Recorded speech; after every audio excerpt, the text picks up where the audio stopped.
اللہ الرحمن الرحیم۔ السلام علیکم عزیز طلبہ، میرا نام ریاض حسین بطافی ہے، میں آپ کا اردو کا ٹیچر ہوں۔ آج اردو کا لیکچر نمبر 11۔ آج کے سبق میں آج کا جو ہمارا موضوع ہے وہ ہے سبق نظریہ پاکستان، مصنف ڈاکٹر غلام مصطفیٰ خان۔ آج کے سبق میں ہم پہلے مصنف کے بارے میں پڑھیں گے اور اس کے بعد ہم سبق کے 2 صفحوں کی ریڈنگ بھی کریں گے، ساتھ ساتھ الفاظ معنی بھی دیکھیں گے۔ ڈاکٹر غلام مصطفیٰ خان 1912 میں پیدا ہوئے، 2005 میں وفات پائی۔ جبل پور میں پیدا ہوئے، جبل پور میں پیدا ہوئے۔ علی گڑھ یونیورسٹی سے LLB MA اردو اور MA فارسی کی ڈگری حاصل کی۔ 1947 میں PhD اردو کیا۔ ناگپور یونیورسٹی سے 1959 میں DLED کی ڈگری حاصل کی۔ عملی زندگی کا آغاز کنگ ایڈورڈ کالج امروتی سے بطور لیکچرار کیا۔ سندھ یونیورسٹی میں صدر شعبہ اردو کام کرتے رہے اور آپ کو آپ کی خدمات کے سلسلے میں جن اعزازات سے نوازا گیا ان میں ستارہ امتیاز، نقوش ایوارڈ، اقبال ایوارڈ اور نشان سپاس میں سے ملا۔ آپ کی اہم تصانیف جو ہیں ان میں سراج البیان، اقبال اور قرآن اور تنقید و تحقیق شامل ہیں۔ ڈاکٹر غلام مصطفیٰ خان بنیادی طور پر نقاد ہیں، یعنی تنقید و تحقیق ان کا ایک اہم مضمون ہے۔ اب آپ نے ایک تو اس مصنف کے تعارف کو غور سے پڑھنا ہے اور پھر یہ دیے گئے نکات کو لکھنا ہے۔ آتے ہیں ہم سبق نظریہ پاکستان کی ریڈنگ کی طرف۔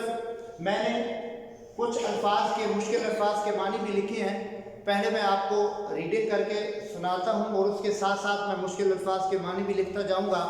عزیز طلبہ، دوران ریڈنگ آپ کی توجہ کتاب پہ رہے گی اور جو مشکل الفاظ کے معنی میں بتاتا ہوں اس کو توجہ سے لکھنا ہے۔ مسلمانوں نے ہمیشہ رواداری کو اپنا شیوا بنایا ہے، پیج نمبر 22، سبق کا پہلا پیراگراف۔ مسلمانوں نے ہمیشہ رواداری کو اپنا شیوا بنایا ہے۔ رواداری مساوات، شیوا عادت طریقہ، لیکن جب کفر الحاد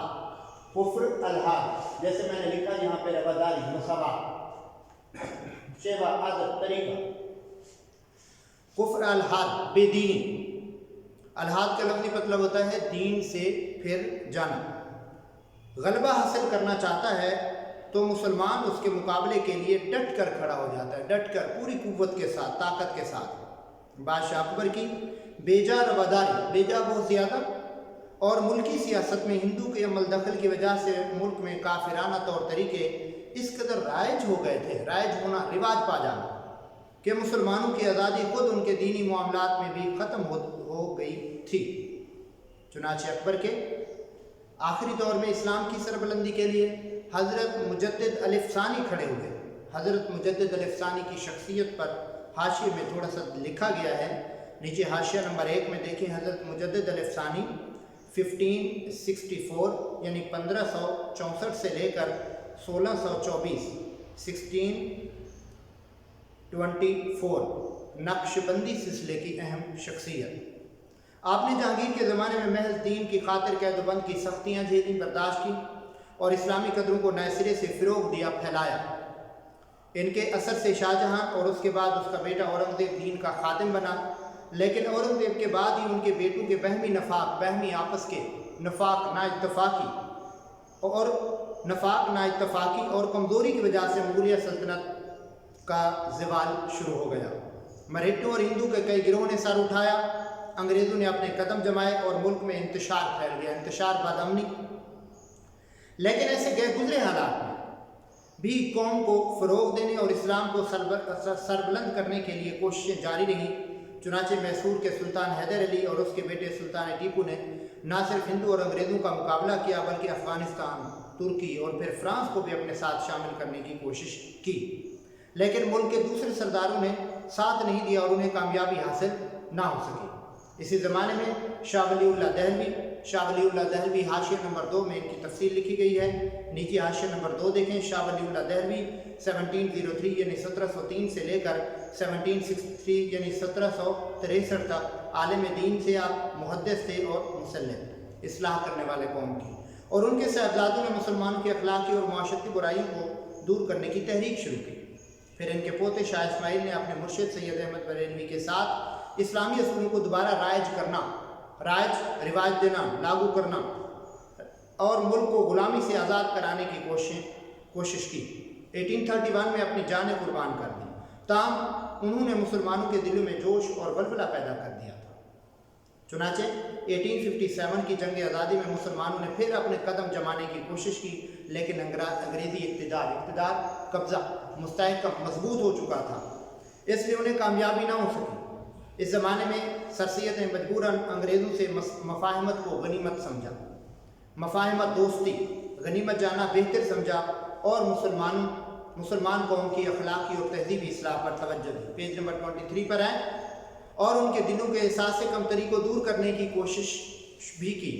1858 में हिंदू ने कांग्रेस की बुनियाद डाली और जाहिर ये किया कि वो मुल्क के तमाम कौमों को उनके हकूक़ दिलवाएंगे, लेकिन बाद में पता चला कि वो सिर्फ अपने हकूक़ का तहफ़्फ़ुज़ चाहते हैं, तहफ़्फ़ुज़, हिफाज़त, बचाव। उन्होंने मुसलमानों को उनके कारोबार से महरूम अलग करना की कोशिश की और वो सरकारी मुलाजमत पर भी काबिज़ हो गए। कब्ज़ा जमा लेना। नीज़ उन्होंने मुसलमानों की मुश्तरका ज़ुबान उर्दू के मुकाबले में हिंदू को कायम कर दिया। मुसलमानों की जो मुश्तरका ज़ुबान चल रही थी उर्दू, उसके मुकाबले में हिंदी आ गई।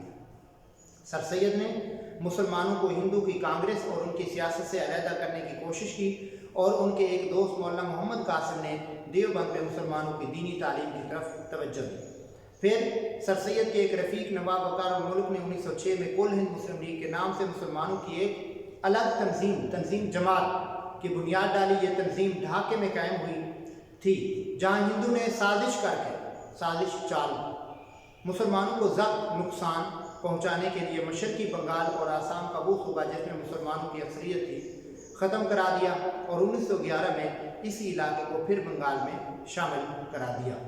इसी ज़माने में पहली जंग अजीम छिड़ गई। हाशिया नंबर 1, पहली जंग अजीम अव्वल 1914 में शुरू हुई और 1919 में ख़त्म हुई, जिसमें अंग्रेज़ का मुकाबला जर्मनी से हुआ। तुर्की ने जर्मनी का साथ दिया।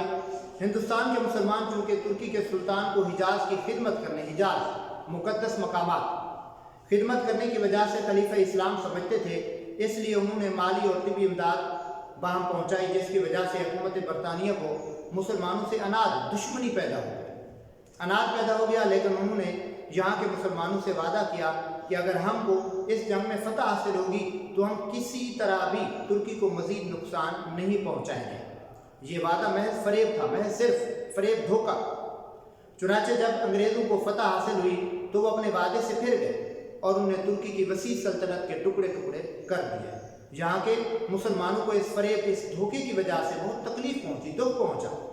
उनने खिलाफत के तहफ़्फ़ुज़, हिफाजत, बचाव के लिए मौलाना मोहम्मद अली जौहर और उनके बड़े भाई मौलाना शौकत अली की रहनुमाई में तहरीक खिलाफत शुरू की। तहरीक खिलाफत ऐसी तहरीक थी जिसमें तुर्की की खिलाफत को बचाने के लिए हिंदुस्तान के मुसलमानों ने एक तहरीक शुरू की थी।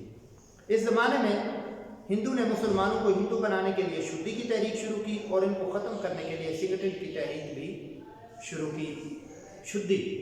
शुद्धि एक ऐसी तहरीक थी जिसमें मुसलमानों को ज़बरदस्ती हिंदू बनाया जाता था और जो इसको नहीं मानता था उसको सिंगटन तहरीक के तहत मार दिया जाता था।